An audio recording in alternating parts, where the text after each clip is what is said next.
আসসালামু আলাইকুম রহমতুল্লাহি ওবরকাতুহু।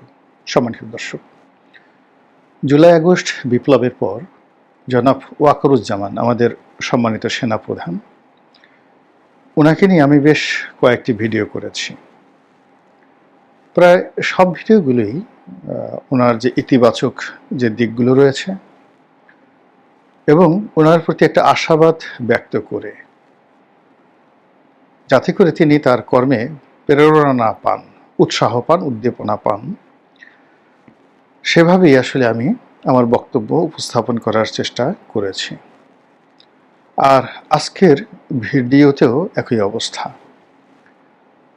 যারা জনাব ওয়াকারুজ্জামানকে পছন্দ করতে চান না, যারা ধ্বংস করতে চান, বা যারা চান যে জনাব ওয়াকারুজ্জামানের উপর একেবারে আল্লাহর গজব পড়ুক, বজ্রপাত পড়ুক, চূর্ণ বিচূর্ণ হয়ে তিনি একেবারে বজ্রপাতে পুড়ে জ্বলে অঙ্গার হয়ে, মানে কয়লা হয়ে যান, তারাও এই অভিশাপের পূর্বে যদি সময় থাকে আমার এই ভিডিওটি দেখুন।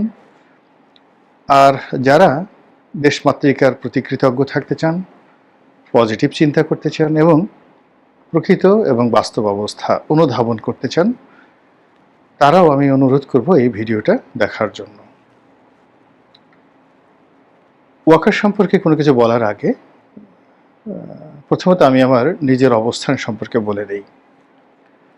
আওয়ামী লীগ জমানাতে, ধরুন সেই 2014 থেকে নয়, 2012 থেকে আমার জীবনটা রীতিমতো দুর্বিষহ হয়ে পড়েছিল। যতদিন সংসদ সদস্য ছিলাম, জেলা সদরে, উপজেলা সদরে, তারপর বিভাগীয় শহর বরিশালে এবং ঢাকার এই মহানগরীতে আওয়ামী লীগের যে সকল মাসেলম্যান ছিলেন, শক্তিধর লোক ছিলেন, আন্ডারওয়ার্ল্ডের ডন ছিলেন এবং যারা গুম, খুন, হত্যা এই কর্মকাণ্ড করতেন, তাদের আতঙ্কে আমি আসলে নির্ঘুম দিন কাটাতাম। যখন আমি জেলে গেলাম সালমান এফ রহমানের সঙ্গে দৃশ্যত একটি বিরোধের সূত্র ধরে, কিন্তু বাস্তবতা হলো যে এখানে সালমান এফ রহমান সাহেবের বিষয় ছিল না। পুরো রাষ্ট্রশক্তি প্রধানমন্ত্রীর অনুমোদন নিয়ে তখন জেলখানাতে আমাকে ঢোকানোর মধ্যে তাদের একটা বীরত্ব ছিল এবং সেই জেলখানাতে গিয়ে আমি যাদের সঙ্গে থেকেছি এবং যে 50টি দিন দুর্বিষহ জীবনযাপন করেছি, সেটা নিয়ে আমি পরবর্তীতে জেল থেকে বের হয়ে যখন ধারাবাহিকভাবে লেখা শুরু করলাম, প্রথম দিকে একেবারে সাড়া পড়ে গেল, তছনছ হয়ে যাচ্ছিল অনেক কিছু। জেলের ভেতরকার বাহিরকার অনেক গুরুত্বপূর্ণ খবর জনসম্মুখে চলে আসছিল। ঠিক সেই মুহূর্তে সম্পাদক জনাব নঈম নিজাম তিনি হঠাৎ করে জানালেন যে আসলে সরকারের পক্ষ থেকে একটা চাপ আছে যেন আমার এই লেখাটি ধারাবাহিকভাবে প্রকাশিত না হয়। ফলে এমপির কারাদহন শিরোনামে যে লেখাগুলো লিখেছিলাম ওটার মাত্র 25%, তাও আবার জাস্ট এডিটেড, সেটা বাংলাদেশ প্রতিদিন প্রকাশ করতে পেরেছিল, বাকিটা সরকার প্রকাশ করতে পারেনি। তো ওই যে যন্ত্রণা, ওই যে বেদনা, ওই যে অপমান, এটার কারণেই আমার কাছে মনে হলো যে এই দলের সংসদ সদস্য হওয়ার চাইতে এই দলের সমর্থক হয়ে থাকা, কর্মী হয়ে থাকা নিরাপদ। ফলে 2014 থেকে 2018 পর্যন্ত আমি একেবারে একটা সাধারণ জীবনযাপন করেছি।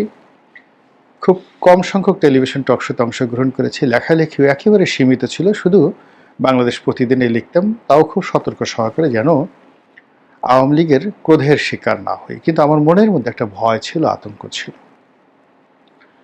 এরপর 2018 সনে আমি যখন বিএনপিতে যোগদান করলাম, সেই নির্বাচনকালীন সময়ে জীবন, মৃত্যু এবং আজরাইল, এই জিনিসগুলো আমাকে প্রতিদিন, প্রতি মুহূর্ত যে যন্ত্রণা দিয়েছে, 1918 সনের ডিসেম্বর মাস থেকে একেবারে জানুয়ারি মাসের 5 তারিখ পর্যন্ত, এ দৃশ্য, এ বেদনায় কষ্ট আপনাদের কাউকে বোঝাতে পারবো না।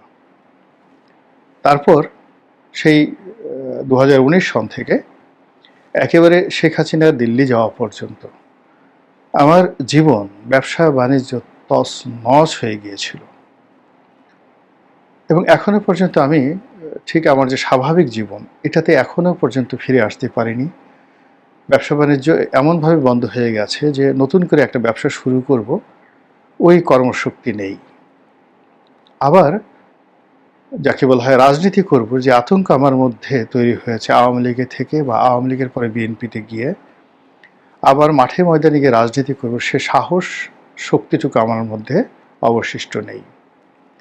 তো যখন জীবনের একেবারে সমস্ত আশা ভরসা ছেড়ে দিয়েছিলাম 2024 সনের আগস্ট মাসের 1-2 তারিখে, এবং যখন মনে হতো যে এই মুহূর্তে আমার মৃত্যু হওয়াটাই শ্রেয়, অনেকগুলো মামলা, অনেকগুলো মোকদ্দমা, তারপরে অনেকগুলো অনিশ্চয়তা, রাতে বাসায় ফেরা, সব মিলিয়ে আসলে জীবনে বেঁচে থাকতে গিয়ে সবসময় মৃত্যু চিন্তা, মৃত্যুর আতঙ্ক। মৃত্যু চিন্তা ভালো, কিন্তু মৃত্যুর যে আতঙ্ক, এটা একটা মানুষকে যে কতটা নিচে নামিয়ে নিয়ে আসে তা আমার দেখার সুযোগ হয়েছিল। ফলে যখন জুলাই আগস্ট বিপ্লব হলো, তখন প্রথমত এই বিপ্লবী যারা, ইচ অ্যান্ড এভরিবডি, তাদের প্রতি আমি কৃতজ্ঞতা অনুভব করলাম এবং এখন পর্যন্ত কৃতজ্ঞ আছি, এবং যতদিন জীবিত থাকব কিয়ামত পর্যন্ত তাদের প্রতি কৃতজ্ঞ থাকব। একই কারণে জেনারেল ওয়াকারুজ্জামানের প্রতিও আমি কৃতজ্ঞ যে ওই সময়টাতে সেনাবাহিনীর ভূমিকা, তার নেতৃত্বে তিনি যদি এগিয়ে না আসতেন, তিনি যদি ঝুঁকি না নিতেন, অথবা তিনি যদি শেখ হাসিনার পক্ষ অবলম্বন করতেন, ইতিহাস সম্পূর্ণ ভিন্ন হতো।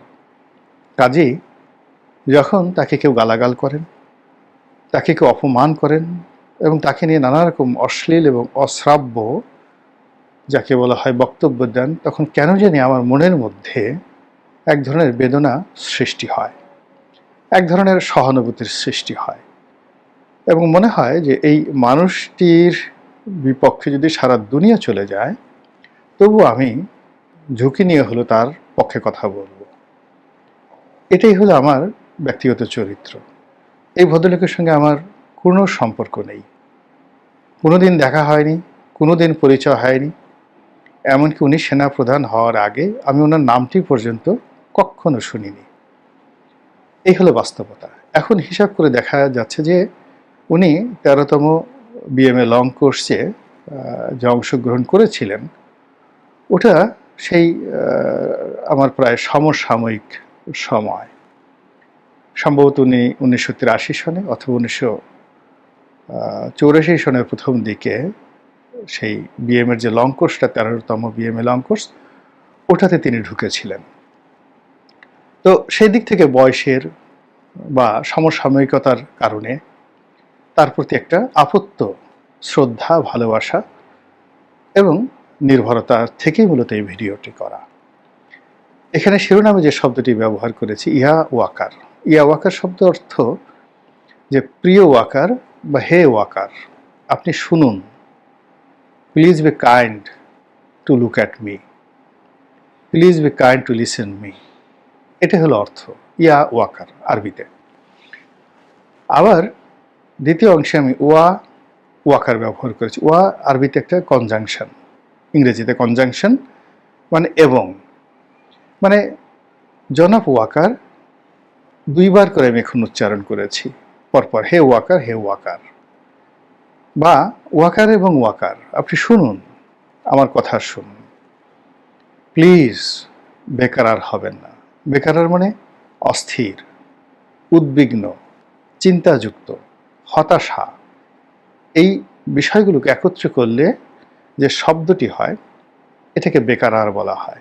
হিন্দিতে অসাধারণ সুন্দর একটা গান রয়েছে রাজ কাপুরের। তো মানুষ যখন প্রেমে পড়ে, কোনো কিছুর প্রেমে পড়ে, তখন সে বেকারার হয়ে যায়। আবার মানুষ যখন প্রচণ্ড আতঙ্কের মধ্যে থাকে এবং চারিদিকে সব কিছু যখন তার নিয়ন্ত্রণের বাইরে চলে যায়, তখনও কিন্তু মানুষ বেকারার হয়ে পড়ে। তো সেই দিক থেকে এখন বাংলাদেশের যে সার্বিক পরিস্থিতি, এতে করে জনাব ওয়াকার যদি বেকারার হয়ে পড়েন, বিশ্বাস করেন, আপনি এবং আমি যারা গালাগাল করছি তাকে, ওয়াকার সাহেব হয়তো থাকবেন না, তার সঙ্গী সাথীরা হয়তো থাকবেন না, হয়তো পদে থাকবেন না, হয়তো দুনিয়াতেই থাকবেন না, হোয়াটএভার মেবি, কিন্তু আপনার আমার পিঠের চামড়া থাকবে না। আমি আবার বলছি, আমি এই বাংলাদেশের ইতিহাস নিয়ে বহুদিন ধরে যতটুকু পড়াশোনা করেছি, সেই পড়াশোনার মধ্যে দেখেছি যে আমাদের সমাজের কিছু মানুষ, আমরা সবসময় বিশৃঙ্খল পরিবেশে মাস শিকার করার চেষ্টা করেছি। কেবলমাত্র নিজের পছন্দ অপছন্দ, নিজের ক্রোধ, নিজের লোভ, নিজের লালসা, কিংবা কোনো কারণ নেই, এমনি আমার অভ্যাস হলো মানুষের নেতিবাচক বিষয়গুলো বলার। এই অভ্যাস থেকে আমরা এই সমাজে এমন রাজনৈতিক বিশৃঙ্খলা তৈরি করে ফেলেছি। হাজার বছর ইতিহাসে বহুবার যখন এই বাঙালি জাতি পরস্পরের সাথে যুদ্ধ করেছে, এমনও ঘটনা ঘটেছে ঠিক আয়ামে জাহিলিয়াতের মতো 100 বছর কন্টিনিউয়াসলি বিরতিহীনভাবে এই বাঙালি পরস্পরের সাথে যুদ্ধ করেছে। এবং সেটা কেবলমাত্র আজকের এই গাঙ্গেয় বদ্বীপ বাংলা নয়, বাংলা, বিহার, উড়িষ্যা। বোঝার চেষ্টা করুন, 100 বছর মানে 3টি জেনারেশন যুদ্ধ করেছে এবং রাজ্যহীন, রাজাহীন অবস্থায় পুরো জাতি বেকারার ছিল।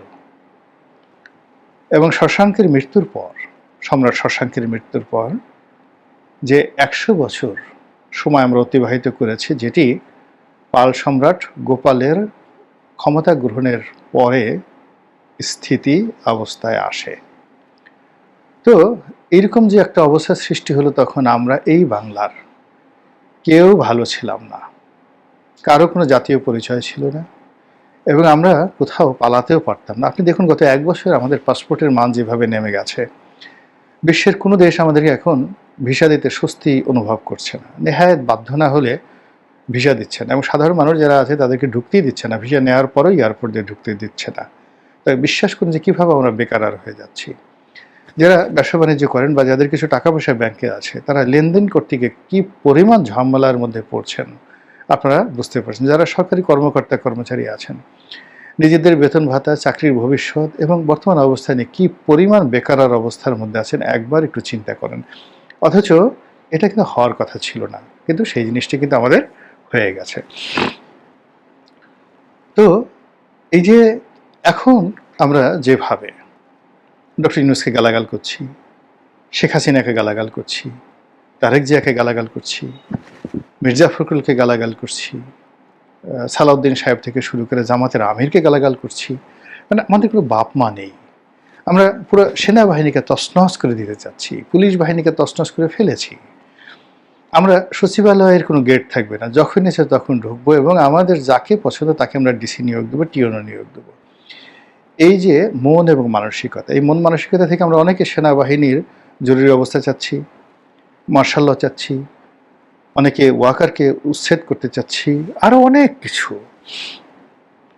তো এই জিনিসগুলো ইতিমধ্যে গত 14 মাসে আমাদের যতটুকু স্থিতিশীলতা ছিল, এমনকি শেখ হাসিনা যেদিন পালিয়ে গেলেন আগস্ট মাসের 5 তারিখ 2024 অথবা আগস্ট মাসের 6 তারিখ 2024, তার চাইতেও এখন অবস্থা খারাপ হয়ে গেছে।